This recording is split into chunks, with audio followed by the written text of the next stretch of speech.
बाबू आपको नाम कैसा लगा? पापा ये नाम किसने रखा है? बेटा जो हमारी यूट्यूब की फैमिली है इन्हीं सब ने रखा है, तो मैं आगे बताऊंगा। जय माता दी सभी को। आज है अष्टमी और आज हम कन्या पूजन करने वाले हैं। और सॉरी इतना लेट हो गया बेबी का नाम बताने में, लेकिन आज मैं फाइनल बता दूंगा। और मेरी वाइफ ने फूल लाने के लिए कहा था, लेकिन मैं ले आया हूँ, लेकिन अभी तक उसने लगाए नहीं है। तो मेरी वाइफ को मैंने कहा कि फूल तो लगा दो, तो मेरी वाइफ फूल लगाने लगी। और किसी ने माता रानी के लिए एक गलत कमेंट किया था, जिसका स्क्रीनशॉट मैं आपको आगे भी दिखाऊंगा। उसने ये कहा था कि माता रानी सिर्फ एक मिट्टी की मूर्ति होती है, इसके अलावा कुछ भी नहीं होती, जिससे मुझे बहुत बुरा लगा है, क्योंकि मैं सब धर्म की रिस्पेक्ट करता हूँ और रिस्पेक्ट करनी भी चाहिए। तो मेरी वाइफ ने सारी तैयारी कर ली और पूजा वगैरह अब हम करने वाले हैं। और मेरी वाइफ ने आज सुबह उठ के ही प्रसाद भी बना दिया था सब। माता रानी को भोग लगाने के बाद हम कन्या पूजन करेंगे। वैसे आप अष्टमी कब कर रहे हो कमेंट करके बताना। तो मैं कन्याओं को देने के लिए ये प्लेट्स लेके आया था, जो कि मुझे 12 प्लेट 150 रुपए की पड़ी थी। इन्हीं प्लेट्स में हम कन्याओं को प्रसाद देने वाले हैं। तो हमने सभी कन्याओं को प्रसाद दे दिया, लेकिन एक कन्या केला लेना भूल गई थी, तो मैंने जल्दी से जाके उसे केला दे दिया। लेकिन ये कन्या नहीं थी, ये भैरव बाबा थे। तो क्या आप भी कन्याओं के साथ भैरव बाबा को पूछते हो? कमेंट करके बताएं। और मेरे बेबी का भी आप फास्ट हो गया, क्योंकि सुबह से दूध नहीं पिलाया। उसके बाद हम मंदिर आ गए और मंदिर बहुत ही सुंदर सजा हुआ था और भीड़ भी बहुत ज्यादा थी। और जो मेरी वाइफ थी उसे चक्कर आ रहे थे, क्योंकि उसने कुछ नहीं खाया था, पानी तक नहीं पिया था और दोपहर हो चुकी थी। मैंने अपनी वाइफ से कहा कि भगवान मना थोड़ी कर रहा है, पानी तो पी सकते हो। लेकिन मेरी वाइफ ने बोला नहीं, प्रसाद चढ़ा के तभी पानी पीऊंगी।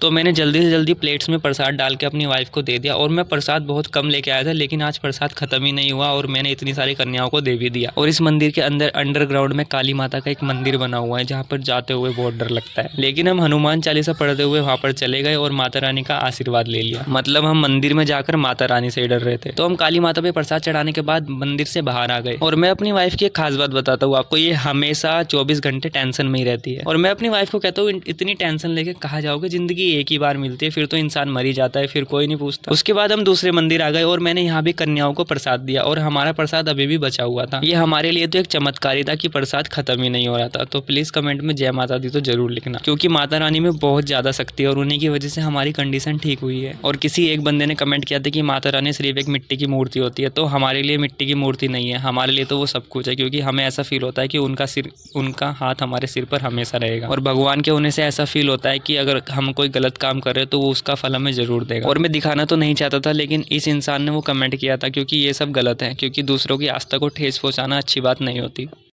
मंदिर में आए थे हम और हमने पूजा वगैरह सब कर ली और माता पे प्रसाद भी चढ़ा दिया है। और सॉरी आपको बहुत ज़्यादा वेट करवाया, क्योंकि आपने बहुत पहले ही हमारे बेबी का नाम अच्छे नाम कमेंट कर दिए थे, जिसमें से ही हमने एक नाम सिलेक्ट कर लिया था, जो कि आपको पता भी होगा, रुद्रांश, जो कि आप सब लोगों ने बताया था। लेकिन हमने पंडित जी से वो नाम पूछा, लेकिन उन्होंने कहा कि ये नाम मत रखो। तो हमने दूसरा नाम बताया जो कि ईशान। तो पंडित जी ने कहा कि ये नाम ठीक रहेगा आपके बेबी के लिए, तो हमने बेबी का नाम ईशान रखा है। नाम भी आप लोगों ने हमें कमेंट करके बताया था, ईशान, तो हमने बेबी का नाम ईशान रखा है। और इसका अर्थ होता है शिव जी से रिलेटेड होता है ईशान, तो काफ़ी अच्छा नाम है। और पंडित जी ने भी कहा है कि ये नाम रखोगे तो काफ़ी अच्छा रहेगा बेबी के लिए, तो हमने फाइनली ईशान नाम रखा है। तो कैसा लगा है कमेंट करके बताना। और अभी हम घर जा रहे हैं और हम बीच में एक मंदिर में भी जाने वाले हैं, क्योंकि हमने बोला हुआ था कि हम अष्टमी को मंदिर जाएंगे और वहाँ पे कन्या को प्रसाद देंगे। तो अभी जाते हैं मंदिर। और मंदिर के बाद हम सीधा घर आ गए और मैंने अपनी वाइफ को प्रसाद खिलाकर उसका फास्ट खुलवाया। और आप सब लोगों ने ज़्यादातर रुद्रांश नाम बोला था बेबी के लिए, लेकिन पंडित जी ने बताया कि वो नाम बेबी के लिए थोड़ा ठीक नहीं रहेगा। और आप सब ने ईशान नाम भी बोला था, तो हमने पंडित जी को ईशान नाम बताया। तो पंडित जी ने कहा हाँ ये नाम बेबी के लिए बहुत अच्छा रहेगा। तो आज से बेबी का नाम ईशान है। और आपको कैसा लगा कमेंट करके बताना। आप सबको जय माता दी और राधे राधे।